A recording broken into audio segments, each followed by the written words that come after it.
手部城區. This is the word everywhere in every Chang Li discussion right now, and it translates to skill issues.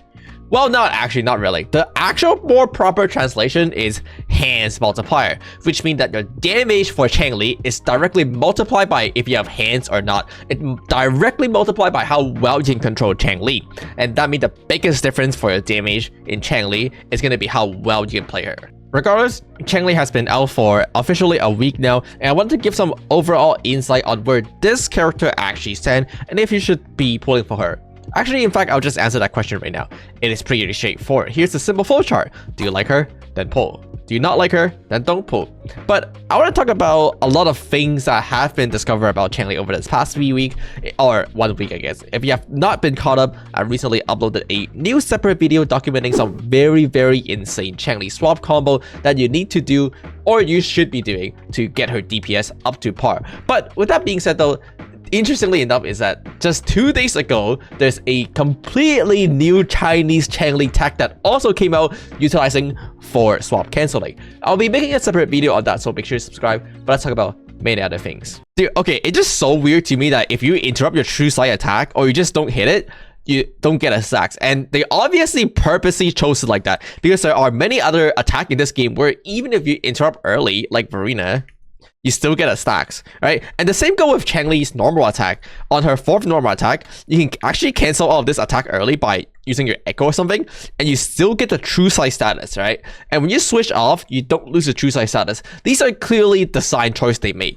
but they choose to make it so that you lose your stacks if you ever get interrupted on your true sight attack. And losing a stack is a big deal. It delays your entire rotation, it delays your entire combo, you screw up your entire thing, and you lose so much damage, right? And they know this is a big deal because they sell you the solution.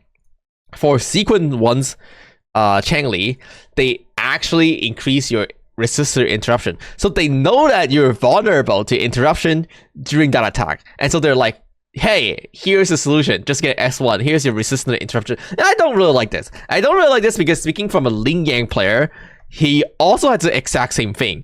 He's so vulnerable to interruption, especially in the air, because if you get knocked away in the air, you flip-flop, right? And so they're like, okay, we're gonna make his first sequence anti-interruption, right? So if you get S1 Lin Yang, no, it doesn't make him do more damage. It doesn't make him do like some crazy burst thing like his, you know, like 3, 4, 5. It just make him more playable. And so that's like a weird design choice to me, but that's what they did with Chang Li, right? Chang Li's biggest problem is definitely hands multiplier. It's not even about swap canceling to increase DPS. It's more like you're doing swap cancel so you don't lose DPS in the case where you get interrupted. You need to swap cancel all of your Chang Li skill attack just so you can avoid of getting hit. That is the biggest thing to Chang Li. From what I can see across all the Chinese discussion forum, for the most part, Chang Li as an individual is agreed upon that she's not as good as the holy trio DPS, which are Encore, Jian, or Jinji, what they call Sam Dai Si, the 3 big DPS. With 2 of those characters being extremely easy to play that they can recommend to everyone, and they actually refer them to as wheelchair characters, which means even if you're handicapped and you have no hand, you can easily still dish out like perfect damage with these 2 characters, which are of course Jian and Jinji, wheelchair characters. Chinese people actually love these terms to describe characters. One of the biggest terms they use other than these words is 手殘, which means like if you have no hands, or it really means like if your hand is amputated, you can't play Chang Li or something. 手殘 is the word. Oh, also, I'm speaking in Cantonese because that's where I was raised. I was raised in Hong Kong, so I primarily spoke Cantonese.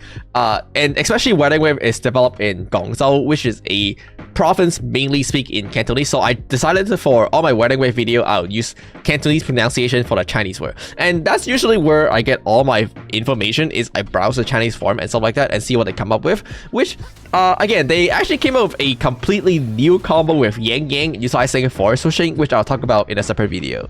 Despite all of these, for the most part, Chang Li power level is currently classified as tier 1. If you didn't know, in China, tier 0 is their highest tier, which is like the S tier characters. So tier 1 is a tier below that. You can kind of say like A tier and stuff like that. Power level isn't actually the main focus of Chinese discussion right now. Most people are more interested in talking about if Cruel Games should be designing characters with such high skill cap in mind. I think it is a cool thing to design characters that can have very, very high skill ceiling, But what about the casual player? Do you assume that every single player can pull off such an insane combo? Or should you dial it back down and say like, hey, here's a basic combo that most people can pull off, and that's where we're gonna start the character's standard discussion is. Chang do have some advantage over other characters that everybody has raving over for. For the most part, for overworld or daily, she's very fun and very easy to play. But most importantly, she cleared the fastest between all the characters right now. You don't have to build sack like Jinxi. You don't need to wait for your ults like Jian. You just, you know, E auto, pop your forte, and that clear like every single thing.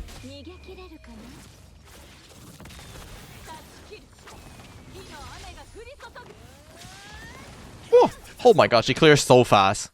She clears so fast. And undeniably, Chang is definitely the most fun character out there in existence, with combo after combo that is only limited by your imagination. And for a lot of people, that's all they really need to pull for Chang. While Chang might not be the strongest, having fun is something that can't be power grab. And it's interesting because they like to call Chang the garbage cleaner or the farmer for Overworld, where you just kill every trash mob. She also got 2 massive big personality, by the way, for anyone who is pulling for that reason. And a blindfold for some reason.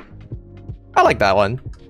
But aside from all of that, Chang Li's biggest problem is that she doesn't have a dedicated teammate. Chang Li is a dual fusion DPS where you kind of need to build a secondary fusion character like Jixia, which already means she costs a lot of resources. And even then, right now, we don't really have a great second DPS to be paired with Chang Li. Like Jixia can work, but ideally you have something like a fusion rover who just dish out really big liberation damage in an instant, so you don't have to deal with all of these things. After all, when it comes down to every other DPS character in the game, they both already have a pairing.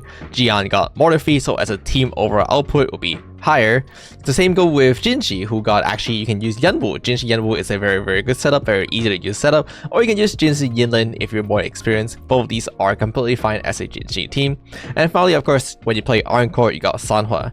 For Chang Li, right now it's Verena is gonna be your best teammate because you need so many animation cancel with Verena, but then you're taking away Verena from every single other team, which, well, is another problem. And when I say other team is cheaper to build, I mean significantly cheaper to build. Since for many other teams like Jian Morphe, your secondary DPS, Morphe in this case, can just slap on a Moonlit set that's half complete and you get most of the way there. On top of that, your Moonlit set can be shared across every other Moonlit set users. Jian Morphe, you can use that Moonlit set on Morphe and then switch over to Encore Sanhua, you put it on Sanhua, maybe even Lin Yang Sanhua. By the way, number 1, Lin Yang me. Remember that, okay? So it's just so much cheaper to build, it's so much more efficient, it is a lot easier to play and effective at the same time.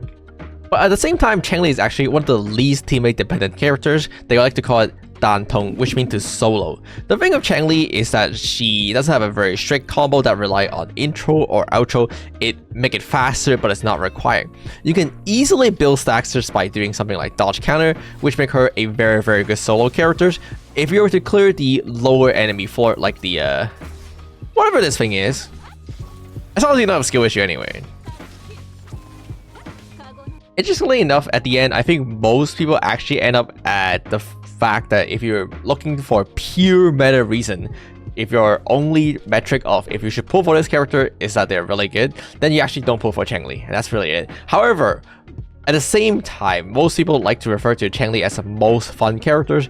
That means that if you're trying to look for the most fun character, the most stylish characters, or what I'd like to call the character that feel the best, because she feels really well and smooth to play. Once you do get it down with all the super sweaty animation cancel, then she's the best character out there. And again, you can power creep fun. If you're having fun with these characters, great. But you don't have to pull for it if the only thing you care is meta string. And that's really it. Yeah. I mean, that's not too surprising at the conclusion. I think people who have their hands on Chang Li can mostly agree with that, or maybe you don't know. Let me know in the comment of what you think with that. And with that being said, as always, subscribe. Bye.